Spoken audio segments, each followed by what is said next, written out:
Now let us go further. Next point of this chapter, the concept of kinetic energy of a rotating body. Symbol is capital E. In examination, normally a 3-mark question is asked. Obtain expression for kinetic energy of rotating body. So this article contains total 3 steps. In the first step, diagram is compulsory and its explanation. In second step, we find out kinetic energy of first particle and then we expand the idea. That means generalization of this concept. And third is total kinetic energy. Let us see one by one what are the steps. Diagram. So this diagram, this typical body indicates a rigid body.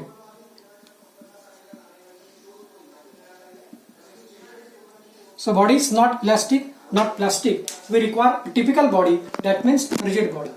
So consider a rotating body about an axis with constant angular velocity. When this body rotates, that means some velocity is there. That typical velocity is constant and symbol is omega. Let assume that this body consists of n particles of masses m1. So this typical particle of mass m1, this typical particle of mass m2, and suppose ... last particle is mn, which are placed at the distances r1, r2 and rn from this axis of rotation. We have seen the concept of axis of rotation in previous lecture. When body rotates, all particles revolves along circumference of different circles of different radius, but centers of all these circles lie in a single straight line. That typical line is called as axis of rotation. So consider n particles. So first step, diagram and explanation about the diagram. Now point number 2, kinetic energy of first particle. So consider first particle. So this body is moving tangentially to this circle with some velocity. Suppose v1 is the velocity with which the body is moving tangential to this circle. So by definition, kinetic energy is given by E equal to 1/2 mv square.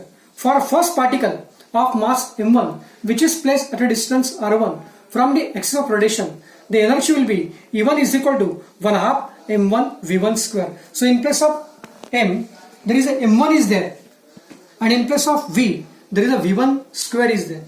And we are seeing the relation between v and omega. V is equal to r omega. So here, because of distance is changing, we can say that velocity of the particles of different parts will have different velocity. So v1 is equal to r1 omega. Omega is constant, but because of distance r1, we get different velocity. So v1 is equal to r1 omega. We have seen this part in previous article. So putting this value in this equation, we get E1 is equal to 1/2 in bracket. In place of v1, we write r1 omega bracket square. So we get 1/2 m1 r1 square omega square. Expand the bracket. In the same way, if we consider second particle, small changes are there. In place of m1, there is a m2, and in place of r1, there is a r2. So we get expression E2. Kinetic energy for second particle is equal to 1/2 m2 r2 square omega square. Similarly, for third particle, E3 equal to 1/2 m3 r3 square omega square. ... Last particle, En is equal to 1/2 mn rn square omega square. So this completes second step. Let us go further.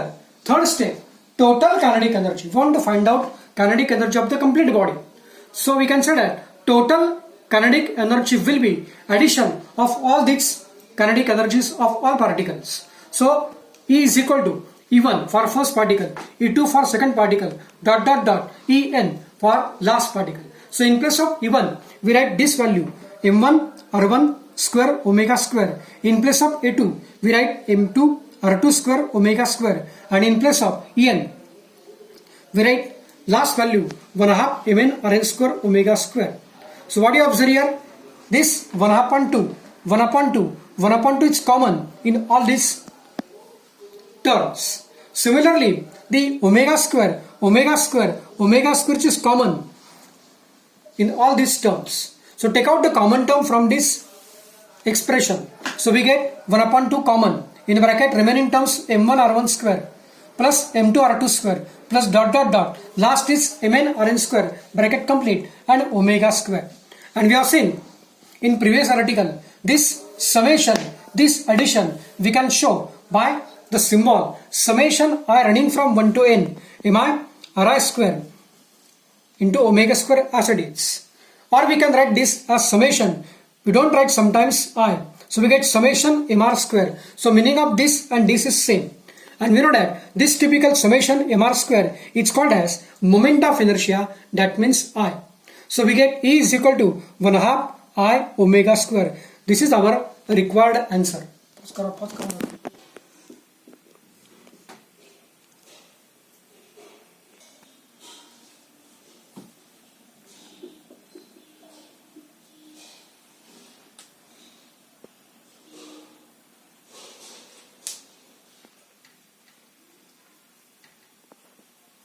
Two, three star. Let us go further.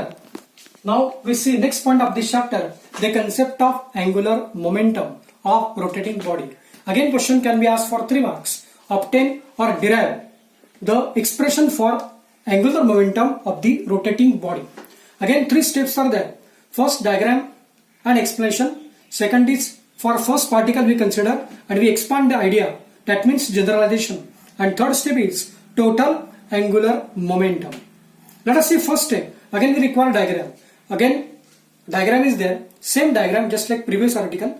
Diagram axis m1, m2 dot dot dot mn which are placed at a distance r1, r2 dot dot dot rn from this axis of rotation. So we consider a rotating body about an axis with constant angular velocity omega. Let the body consist of n particles of masses m1 to mn and which are placed at distances r1 to rn from the axis of rotation. Now second step, angular momentum of the first particle and expansion, that means generalization. So consider first particle of mass m1 which is placed at a distance r1 from the axis of rotation. So by definition, angular momentum is given by the standard formula is just like kinetic energy equal to 1/2 mv square. This is given by m capital L is equal to P into R. So for first particle we can say that L1, 1 indicates first particle. L1 is equal to P1 into R1. What is P1? P1 is nothing but linear momentum. And this momentum is given by mass into velocity. So for first particle in place of P1, we write mass into velocity. That means linear momentum of the first particle. So we get M1 V1 is equal into R1. Since P1 is equal to M1 into V1. You should know this. But you know that V and omega, they are related to each other. And this relation is given by V1 is equal to R1 into omega. Putting in previous equation, we get L1 is equal to M1. M1 as it is. In place of V1, we write R1 into omega into R1 as it is. So we get M1 R1 square omega. In the same way, for second particle we get L2 is equal to M2 R2 square omega. L3 is equal to M3 R3 square omega. Dot dot dot. Last particle which is known to us, Ln is equal to Mn Rn square omega. So second step completes here. Now third step, last step, that means total angular momentum. Again, just like previous article, just addition of all this angular momentum of all individual particles. So we get total angular momentum of complete body is equal to L equal to L1 plus L2 plus dot dot dot plus Ln. So in place of L1, we write this value M1 R1 square omega. In place of L2, we write this value M2 R2 square omega. And in place of last particle Ln, we write last value Mn Rn square omega. So put this value in proper places. What do you observe here? Omega is constant, same in each term. Take out the omega as a common from all these terms. So we get in the bracket M1 R1 square plus M2 R2 square plus dot dot dot plus last term Mn Rn square bracket complete and the common term omega. Again in place of bracket we write summation I running from 1 to n mi ri square into omega. Or in place of this we can write only summation, running factor I not mention, not necessary to mention. So we get summation mr square, and in place of this we know the formula capital I, that means moment of inertia is nothing but this. So L is equal to I omega. So this is called as a required expression. This we want to prove. So in examination question can be asked. Derive relation for momentum for rotating body. So next time we'll see remaining part of this chapter. Thanks.